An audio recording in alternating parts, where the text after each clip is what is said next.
Welcome to Behind the Crown Podcast with your hosts, Bryan Hutson and Josh Griffin. Sit back and enjoy these great stories and memories of the Kingsmen Quartet. Hi. Welcome to another great episode of Behind the Crown Podcast with your hosts, Josh Griffin and Bryan Hutson. Bryan, how you doing today, sir? Josh, I'm doing great, man. You're looking good. Thank you, sir. You as like well, that, sir. I like that shirt you have on you. Your last two or three episodes, you've had some pretty full-time shirts on. Well, when you talk about a full-time Kingsman members, you know, and we got another one, great one tonight. I got dressed apart. You've got to look sharp, don't you? Yeah, that's You got to look exactly sharp. right. Things going good in Georgia, South Georgia? Yes, sir. What about Ohio, sir? Well, Ohio, that's starting to cool off a little bit. And, of course, dollar stores and all the Walmarts already got Halloween stuff out, and so evenings are getting a little cooler and kind of night you want to get out and walk a little bit, Well, send that on down here. It's still hot in the evening. Is it still hot? Well, oh yes. I'll send some cool breezes down your way. Thank you. Yes. Before we introduce tonight's special Kingsman alumni, do we have a piece of useless information that we feel like we need to share with the world? Oh yes. All right. Well, let's hear it, Josh. This would probably have to do with the Kingsmen as far as the people on stage performing. Sweat does not smell bad. Your sweat doesn't stink.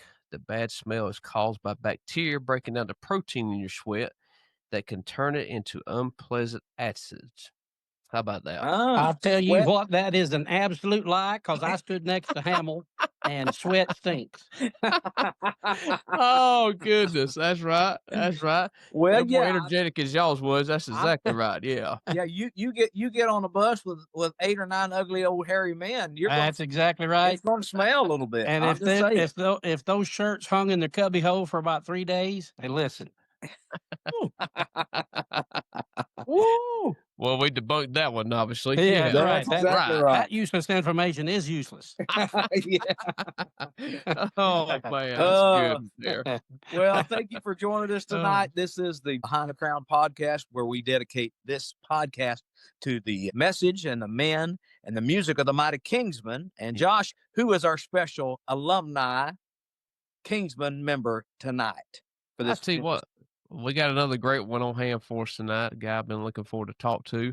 Part of a lot of great songs, but we'll get into that a little bit further down the road. None other than Mr. Garry Sheppard. Oh, graybeard. Here he is, right here. How you doing, Shep? I'm doing good. Doing marvelous. I just got back from Missouri, out there where it all started. Yeah. Went to a big decoration, kind of family. You know about the decorations. Yeah, I do. Yeah. Kind of weird. Put flowers on my own plot right there between my two brothers. Wow. Yeah. Wow. That'll wake you up. It will. It'll wake you up. I just lost we just lost a coworker this week at where I work, man. He saw him Friday and he woke up Monday, didn't wake up. So wow. Just reminds us, we use that old cliche all the time. This is reminding me right here. Yeah. We don't have very long down here, guys. That's right. That's exactly right. Exactly right. Yeah. We tried to interview you several weeks ago. Yeah. And, that we were on a different platform back then, and we had all kind of technical problems from the word get go. I think it kicked me off 2 or 3 times, and at one point you froze up and you was locked in position for about 10 minutes, and then you came back. You unfroze, but I could hear you, but I never did see the rest of the podcast. We didn't know what you was talking about. Where to join you in at? Yeah, you looked like my first 2 years with the Kingsmen. I froze. Yeah, the shell shock, So, but thank you for letting us try it again, and hey, we're going to get a couple. I've enjoyed your podcast. I've been listening to it. Matter of fact, thank you. Was about to listen to a little bit of Greg's tribute to Eldridge. If we can get through it without crying. I cry all the time. I'm a granddaddy now, so I cry all the time. I can just look at you and start crying. Well, my grandpa would say he'd cry a wrestling match, one of those kind of things. So I totally get that. But we appreciate you joining us tonight, Shep. That's a gooder, and I'll have to remember that. You can use that if you want to, but we know your time at home is very valuable. We appreciate you giving us this opportunity to talk with you. We want to honor you tonight, honor your for your tenure with the Kingsmen, Thank you. So I appreciate that very much. I really do. I appreciate you taking the time to talk with us, and we're going to ask a lot of good questions. First question I want to ask, of course, I know you as Shep.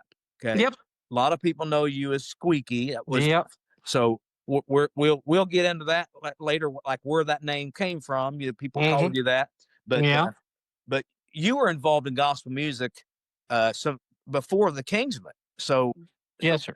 So take us back a little bit. Yeah, kind of where your love for music, for gospel music, where it started. Just like I said, just returned from there, from out in Missouri, where it all started. Started with a grandma who would watch the gospel singing Jubilee. Okay. And young kid, didn't know why I was drawn to it, just was drawn to it. Yeah. Would just sit and, watch it. And then she started putting Bill cream in my hair and putting me in a suit and taking me to the Locust Grove United Baptist Church. In that earlier interview, we talked about how my voice was musical. Yeah. Well, the reason it had to be at that church, we didn't have, we just had a piano. Okay. And a lot of times the piano player couldn't play in your keys, so you just sang a cappella. Yeah, yeah. Now because of that, you grew up singing. You didn't know how to meter.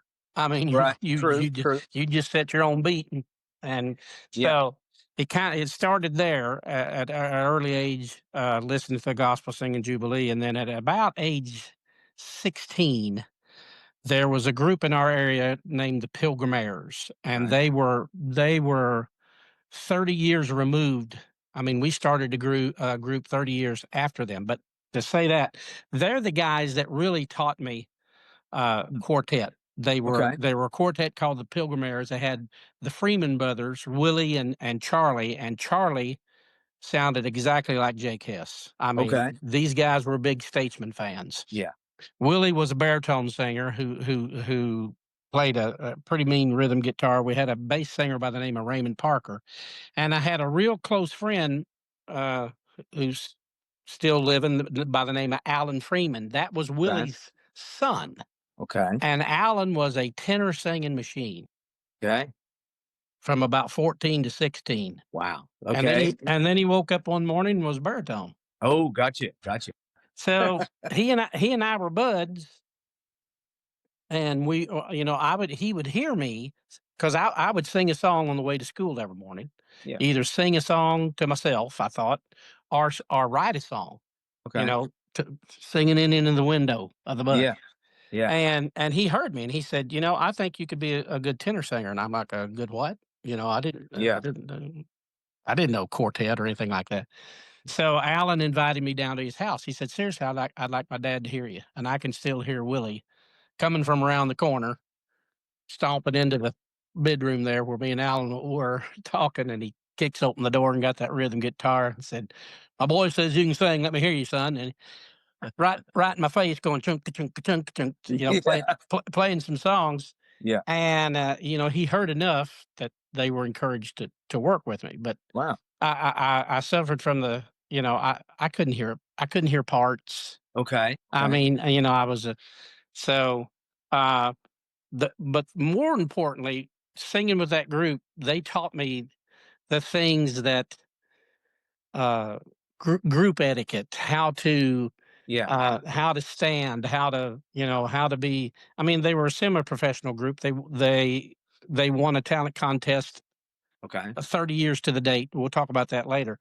Yeah. But they also taught you the respect, to have the higher respect for groups. And they were kind of brutally honest on stuff. They would say stuff. They would say stuff like, okay, Gary, when the headline group, for lack of a better word, but when the professional group comes in, the people don't come to see you. You're that. They were that brutal. Yeah. Your local group, give the professional groups the respect that they're due, and treat them with respect, and this and that, and that went a long way in our when groups would come in and we would sing locally. Yeah. Well, then later on, I sang with those guys till I was about 16. From about 16 to 17 or 18 years old. Okay. Had a little girl that started sparking, and her daddy had a quartet. Okay. And his name was Pete Wright. Everybody in that area knew Pete. Good gracious, everybody knew Pete. And he taught me the basics of harmony. Okay. The other guys were so skilled. They were so skilled that they would sing around me.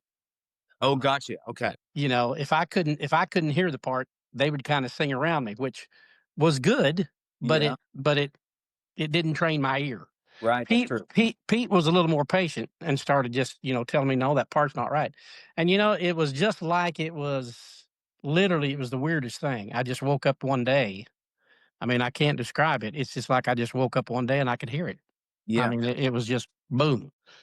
So we formed a little trio, and the girl there played the piano. And later, we formed a group. I was 19 years old when I showed my wife as we were driving back to Missouri. There was this lane called the Ernest Faulkner. Ernest lived there. It was a farm, and I was coming back home late one night, out somewhere where I shouldn't have been. We ain't gonna talk about where I was. Yeah. But God had gotten a hold of me when I was about 13 years old. Okay. But I wasn't in right fellowship with God. Now, we can split hairs and talk about once and grace and all and grace and all that kind of stuff. I would have just, from my personal experience, I would have hated for Jesus to come, because my heart wasn't right. Yeah, right. I mean, it just wasn't right. I pulled down that lane and asked God that night. I said, if I could just start over. Yeah. And he got in the car with me. Wow. Yeah. I mean, he got in the car with me. Wow. And it changed my life to the extent that at 19, we formed a group called the Praismen. Okay. And it was Kelly Breyer.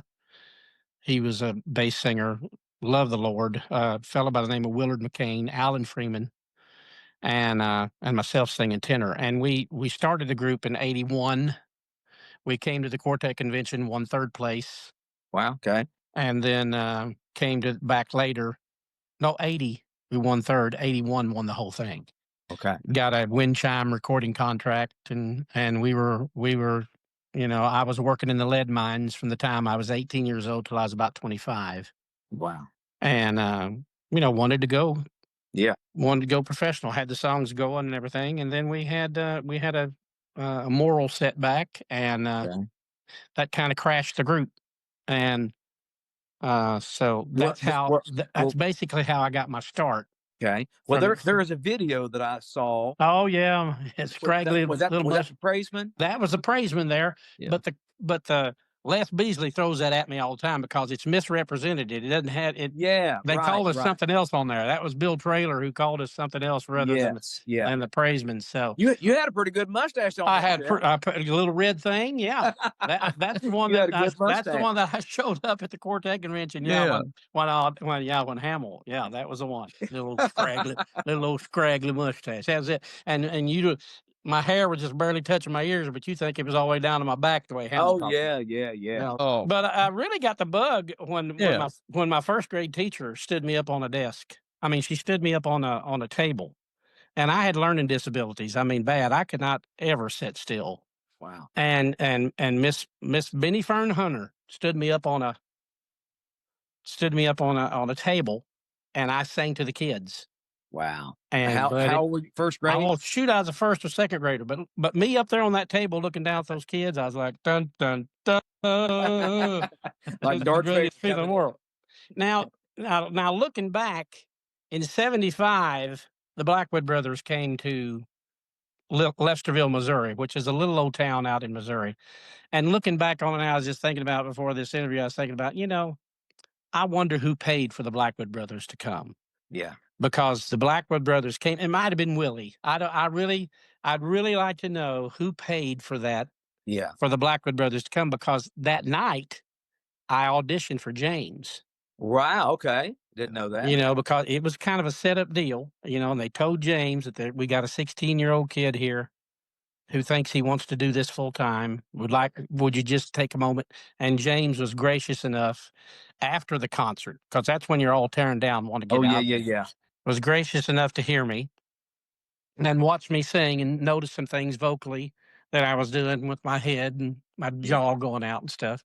But I sang He Was There all the time. Pat Hoffmaster was my favorite tenor. And James, of course, invited me to the Blackwood Brothers School of Music. Yeah. Alan went with me. And there's a great story there. But that's the combination of how I got into it, how I began to get into it. That's pretty awesome. Yeah. Pretty awesome. And if you want to go into the story about my audition, that we can do that. Yeah, I think. Yeah. Actually, tell us a little bit about how you come to get the audition. It's pretty lengthy. I mean, I was being a lead miner. I would take my 2 weeks vacation. I'd take a week of it, and I would head down to the Quartet convention when it was at the Municipal Auditorium. Right, Nashville. And I would listen to all the groups.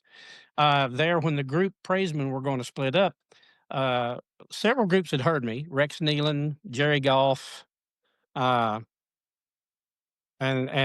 we were sitting in some folks' house, the Betts, Steve and Margene Betts, out in Salem, Missouri. I remember them. Yeah, we were sitting in their house, and Margene said, "If you had a chance to go with any group, who would you go with?"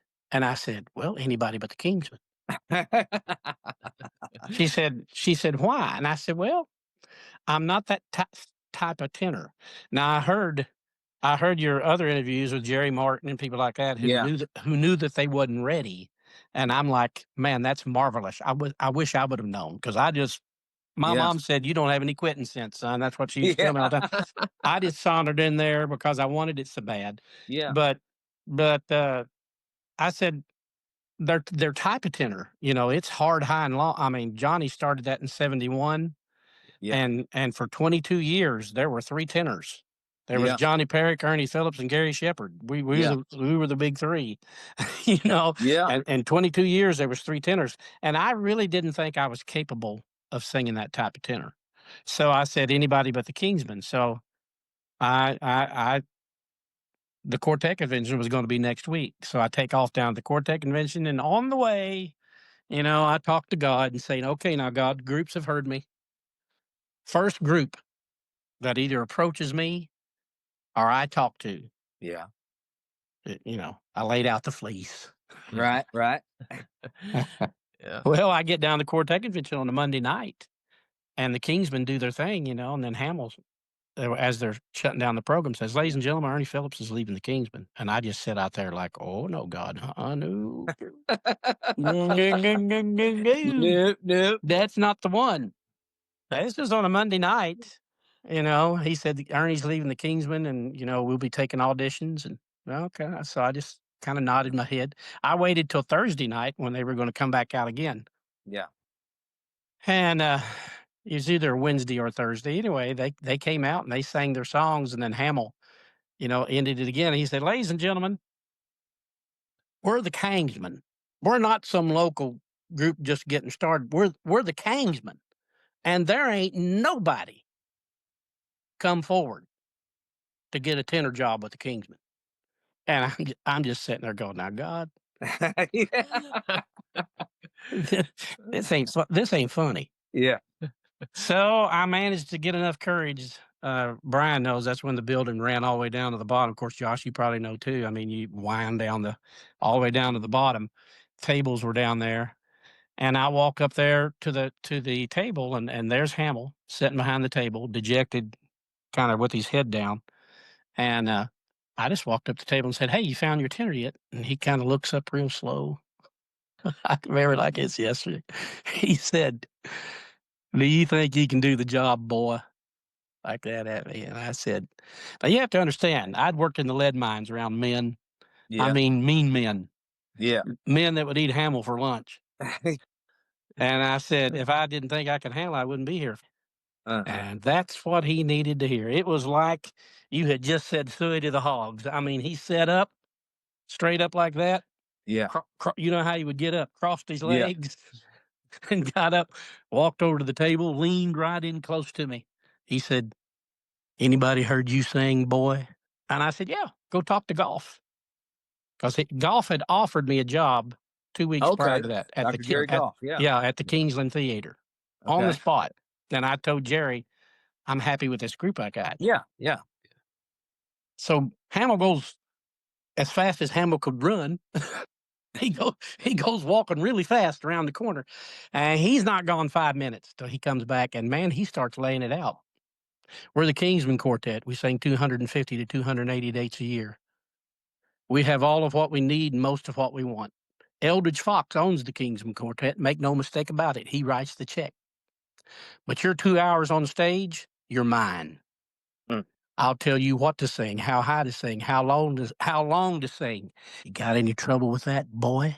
He kept calling me boy. Yeah.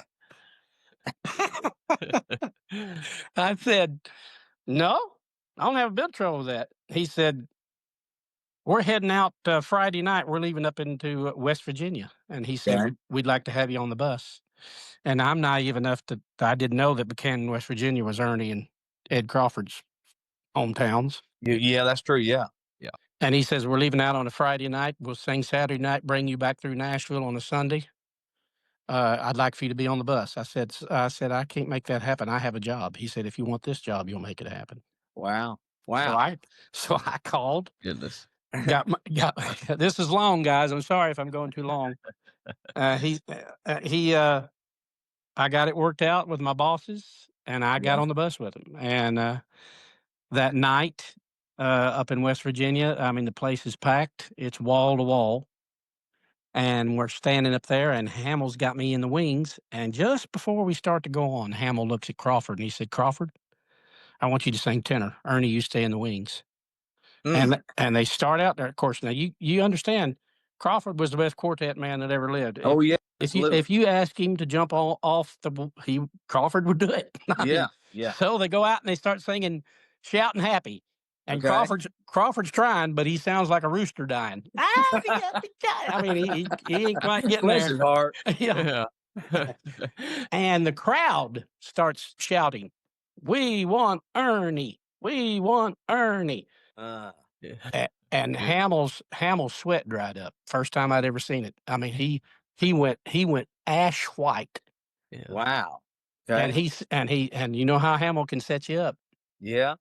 Both good and bad. He said, okay, ladies and gentlemen, I got some bad news. Ernie's leaving the Kingsmen. Oh, yeah, he's leaving in November. We ain't got much time. We got some thing backstage, long, scraggly mustache and long hair out there in Missouri where they don't even have singers. He thinks he's going to take Ernie's place. And I'm going to bring him out here. Yeah. He's going to sing a song for you. And if you don't like him, we'll send him to the house tonight. I mean, he's just digging a hole. Oh, yeah. And I got a hold of Jesus. And I walked out there and as Greg talked about, I sang the song that convinced Eldridge. I sang "Walk with Me." Yeah. And when we ended it, the crowd stood up, gave about a 4.5 minute standing ovation. Wow, that's awesome. And back before the days when we didn't have the cells, we had the payphones and Hamill hollers to Ernie, "Ernie, come on back out." And Ernie comes out and pandemonium breaks out because Ernie's Ernie. Right. And Hamill goes into the wings, gets on the payphone. Okay. And I can hear him. Called Fox, and he said, "Believe we got us one." "All right, Chief," on the phone. Wow. Following, when I got back home, Foxy calls me. Okay. And says, "Listen, guys love you. Hamill wants you." Okay. Because Foxy hadn't heard me. Gotcha. Yeah. Right. So I had to drive back down to Asheville and audition personally for Foxy. And then following 2 weeks, I got the job. Wow. Quit my job at the mines and headed to Asheville. Asheville. That's the big long one. I know it took a lot of time. That's a cool story. Yeah, 83. Okay. 83, kind of November of 83. Okay. Yeah. And you stayed till 93, right? Yeah, June of 93. Okay. Yeah. Your first album was Kingsman Silver. Yeah. And then that was 84 and 84 Game of Life as well. Right. 1985 Better in Person. Yeah, in Springfield, Missouri, yeah. Yeah, and then the Kingsmen were also voted favorite group in 85. Yeah. Stand Up at Opryland in 86. Yeah. Mississippi Live in 87. Great Anchors album. Away in 88. The Judgment was in 89. Live in Dayton in 90. Yeah. 91, Wish You Were Here. And that was also Album of the Year in 92. And Song of the Year in 92. You also recorded Singing in the Sun in 92. Yeah. And then I have, I think these are 3 for those budget records, Walking with Jesus. Yeah. And Singing Those Hits and Living by Faith. And 27 great gospel songs, all in 92 and 93. Oh yeah, and as you know, you recorded those budget albums every year. Yeah, you were in the studio. So what people don't realize, from the time I joined them in November, we recorded the budget albums. Yeah.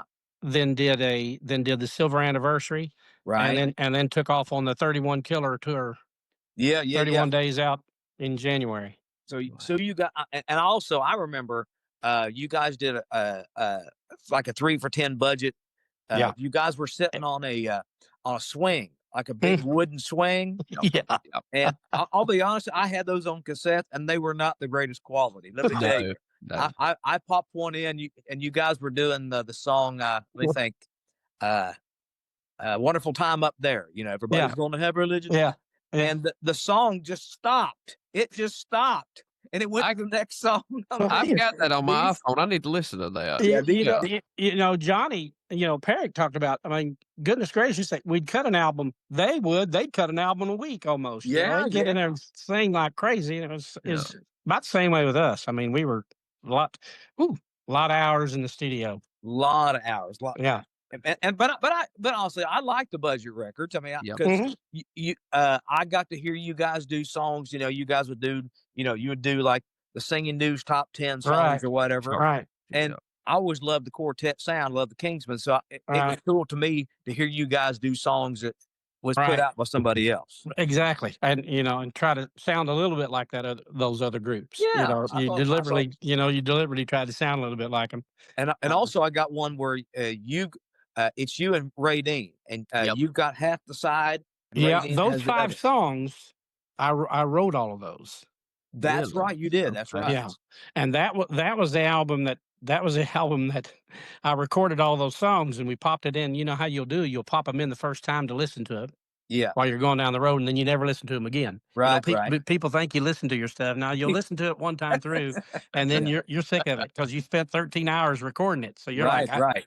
But anyway, we started playing that, and Hamill looked at Foxy, and Foxy looked at Hamill, and Hamill said, "Those are good songs." Yeah. And I knew I was done. I knew we'd never sing those. Because they were afraid I was going to do the Squire thing and take all those songs. Oh, gotcha. Yeah, and it hadn't been too long that Squire had taken Butaland and didn't tell him. Oh, okay. Squire's smarter than I am, and and he took Butaland and started his solo career. So there was potentially songs on there that could have started. Yeah. They're all pretty good songs, and just laying there. Of course, I got about 400 of those puppies that are just laying there. Oh. Yeah. I don't know who ever, I guess I'll pass and God will let somebody hear them, but yeah.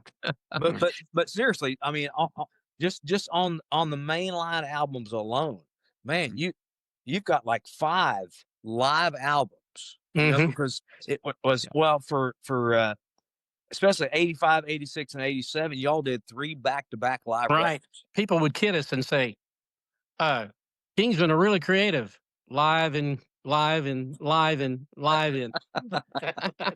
name of their albums. Live in. But I remember as a fan. Because I loved the Kingsmen live album so much. When you guys, I remember the little blurb in the Singing News magazine saying the Kingsmen are preparing or doing vocals for a new studio album called Anchors Away. Yeah, I thought, everybody's like, oh, yeah, and then it was like when we cut Judgment, and everybody was out there going, Margaret, they're going contemporary. It's over. Yeah. Oh, but yeah, goodness.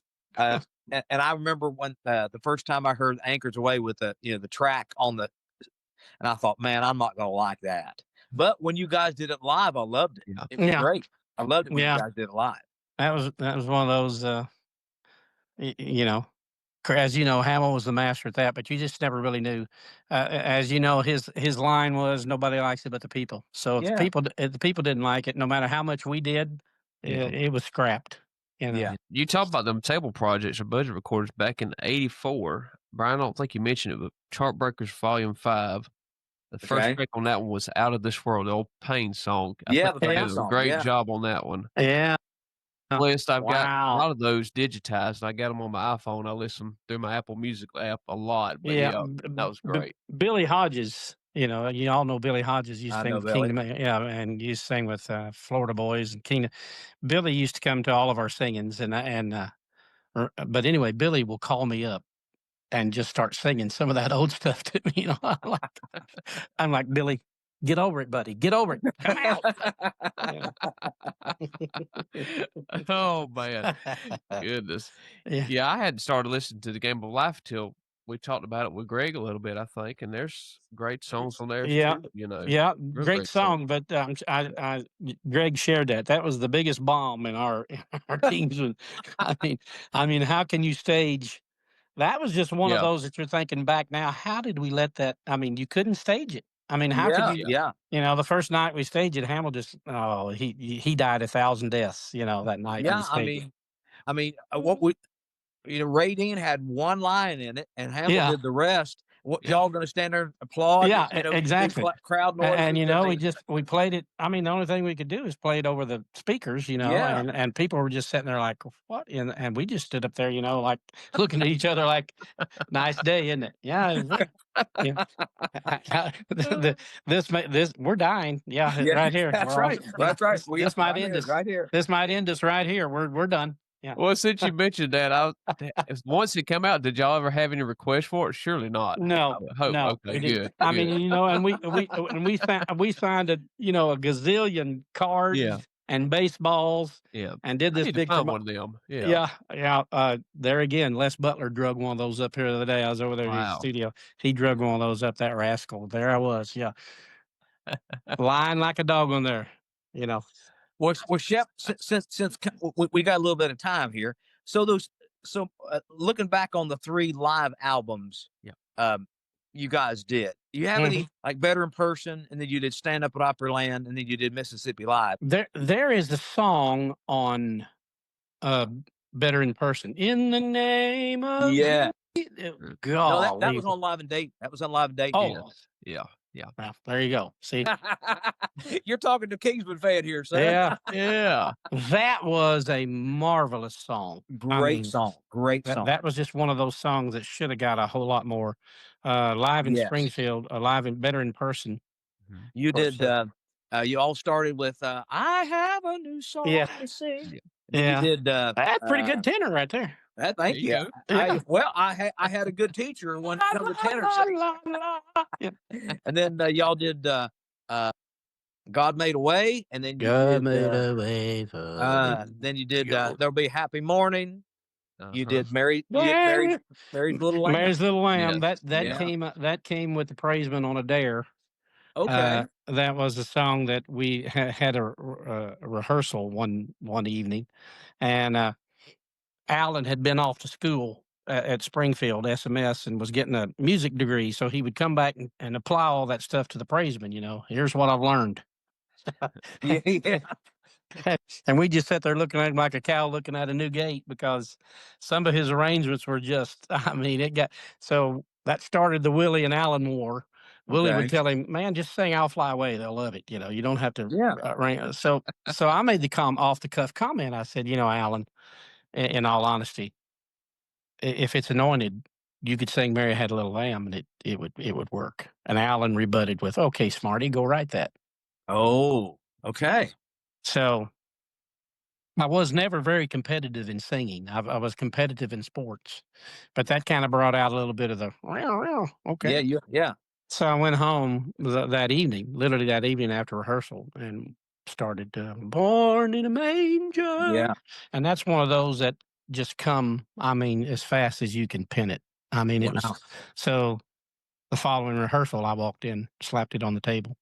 He said, what's that? And I started Yeah, that's how that Marysville Lamb came. Now, there's another interesting story about that. When the Praisemen recorded it, we got absolutely. I still have them in a dresser drawer. When we got the reviews on it, we got absolutely crucified through wind chime. I mean, they were people really, saying, wow, oh my goodness, there was radio DJs saying, how can you soil the name of Jesus, the blood of Jesus with a nursery rhyme? That was one of them that stuck out in my mind. Wow. How can you soil the blood of Jesus with a nursery rhyme? That's when the Praisemen recorded. A year later, the Kingsmen recorded. What a marvelous idea by once again by the Kingsmen Court. Yeah. So that's how a name can make a difference, ladies and gentlemen. Make a difference. Yeah. That nursery rhyme was brilliant. Same writer. Oh yeah. Yeah. Oh, good. Yeah. So that was a great little song, and you know, and my little local group sang it, and we did 2 or 3 songs. Y'all did Rest Assured off that record. Yeah. Rest Assured, Jesus blood. Yeah, Jubilee is going to be a Jubilee. Yeah. I did a half yodel in that Rest Assured. And that's and you also did Place with the Hungry Are Fed with Arthur. Yeah. Oh, with leather lungs. Yeah. Arthur, set me back 10 years singing over that gentleman. I guarantee you.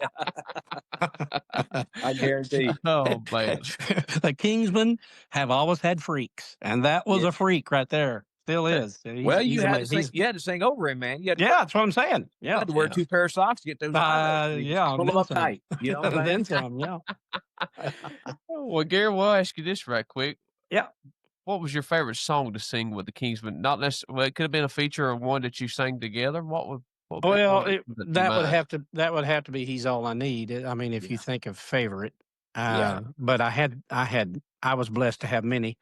The only one I ever asked for and didn't get was "Wish." Tim got that. Oh, okay. I didn't know that. Yeah, Tim got that one. I asked for "Wish You Were Here." I knew that. I knew what song that was. I mean, it's funny. I heard your earlier interview that you did. How Hamill, the first time he, Postcard from Heaven, wasn't really fond of it, and then it got to where, I mean, literally when we would kick off the intro, that's how you knew how good a song was. Dun, dun, dun, dun, dun, people would start applauding. Because they automatically knew that song. So I asked for "Wish" and kind of pouted around because all the years that I was there, I never asked for a song. You knew better than that. He would use reverse psychology. You like that song? He purposely wouldn't give it to you. So, but I asked for that one, didn't get it. Well, then he turned around the year later and gave me "He's All I Need," and told me, "I don't want you pouting for another year, so I'll give you this song." So but "He's All I Need" at the time. Somebody was reading my mail, because that's when I was battling with the decision to leave the Kingsmen. Right. It was a life-changing moment in my life. I mean, it was coming to an end. What I always wanted to do. I mean, it was a very difficult decision. Anthony kind of beat me to the punch. I went in and told Anthony I was leaving, and that rascal turned around and announced he was leaving first. So I had to delay my leaving. I delayed even telling them. Right. But I understand why Anthony did what he did. I couldn't blame him for that. But it was really, really extremely tough on Foxy. I mean, he lost 2 key members 6 months apart. Looking back on that now. And Hamill asked me, "Shep, why now? Why now?" And I said, "Well, Hamill, if I'd have left when the group was going, because you have ebbs and flows. I don't care who you are. Absolutely, every group does. And I said, I'm leaving now when Wish is album of the year, song of the year. You guys, it's you're gonna not that the Kingsmen needed help, but it's best to leave at a peak than it is to leave when you're unhappy. True. And so that "He's All I Need" it's like. I have a morning ritual now. I go down the road at 7:30 in the morning. I do my vocal warm-ups. I got this little tape that I play, that quick tenor vocal warm-up that's works for me. Yeah. And then I put in "Count for Jesus," that song that you guys did that I've just discovered. And I have my morning cry. Yeah.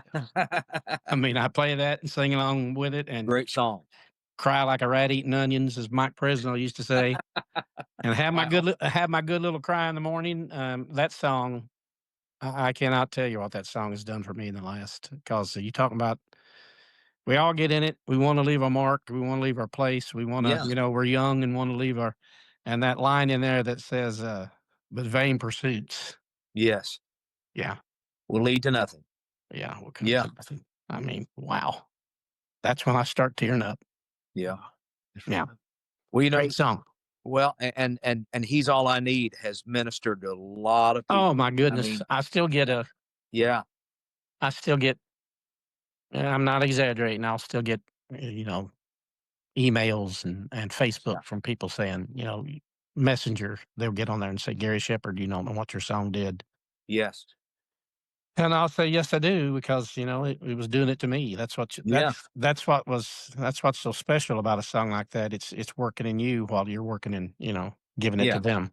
So, well, Shep, the years that you were there and the years I was there were songs that we were asked to do that we sang and we did our best, but the songs that we lived, part of that story, that we could deliver that song a little bit better because we lived it. And those are the songs I died laughing when y'all asked Greg about the least favorite, and he said, "Shake hands," because that was that's kind of universal. Every time that intro would kick off, I just, there are songs you love and there are songs you loathe, and I loathe that song. But it, it touched a lot of people. It did. Right? It did. Yeah. It did. Yeah. It did. Yeah, sure. Well, give us a funny. How much time we got, Josh? We get close. Yeah, let's give us a road story right quick. We'll wrap it up. Please, a funny one. Yeah. Road story. Give us a good funny road story, Shep. Oh man, you got me there because there were so many. I mean, mercy. Probably the funniest one that pops in my head automatically is we would do Watermelon Park. Yeah. You remember Watermelon Park? I remember that up Virginia. Yeah. Yeah. And I'm sitting in the back lounge with Anthony, counting all the filthy liqueur from that night, counting the money. Yeah. And Greg Fox climbs up on the roof of the bus.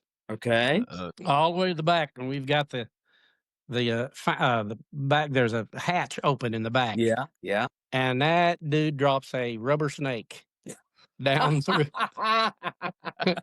down through there right in my lap. And I was also the kind, from working in the mines, was kind of jumpy anyway, to say the least. Jumpy. Listen, from a flat position, from sitting down from a flat position, don't know how I did it. I got my foot up on the table and was stomping that thing, screaming and hollering.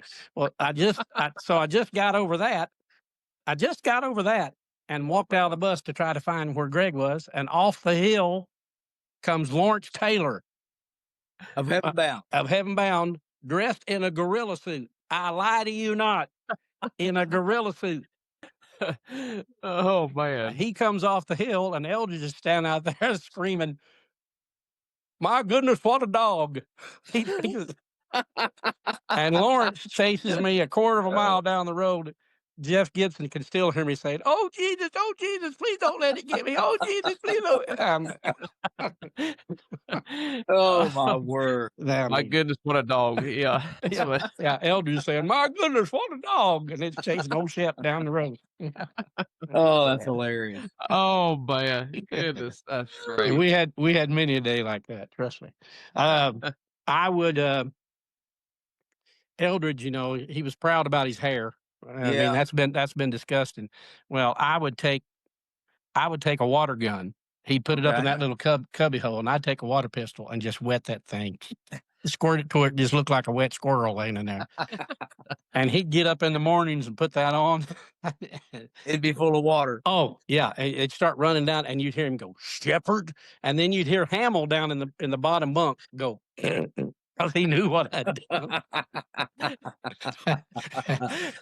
Man, that's hilarious. Yeah, he had a great old big Masonic ring. I'd hide that thing. I'd hide it.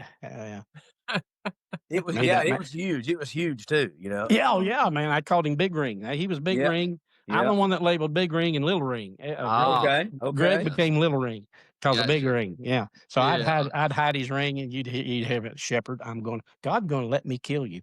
God is going to let me kill you." Oh, mercy. Yeah. I tell you what, Gary, we appreciate you joining us on this You betcha. episode. Y'all, I Been tell my- you what, this has been a great one, and I know Gary's got some more stuff to talk Yeah. about. Yeah. And I was there the longest, so I got a lot of Yeah, let's come stories. back. Let's come back next week for episode 2. Absolutely. Let's do that. yeah, Absolutely. thank you. You got Let's it. do that. Yes, All right. sir. Thank you, sir. I tell you bet. what, we appreciate y'all joining us on this episode of Behind the Crown podcast with Garry Sheppard. Please make sure to join us again next time, and we'll see y'all down on the Glory Road. Thank y'all so much. I can't see the lights of the world.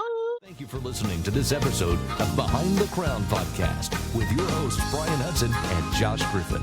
If you would, please like, rate, and share this episode. Join us again for another episode of the Behind the Crown podcast.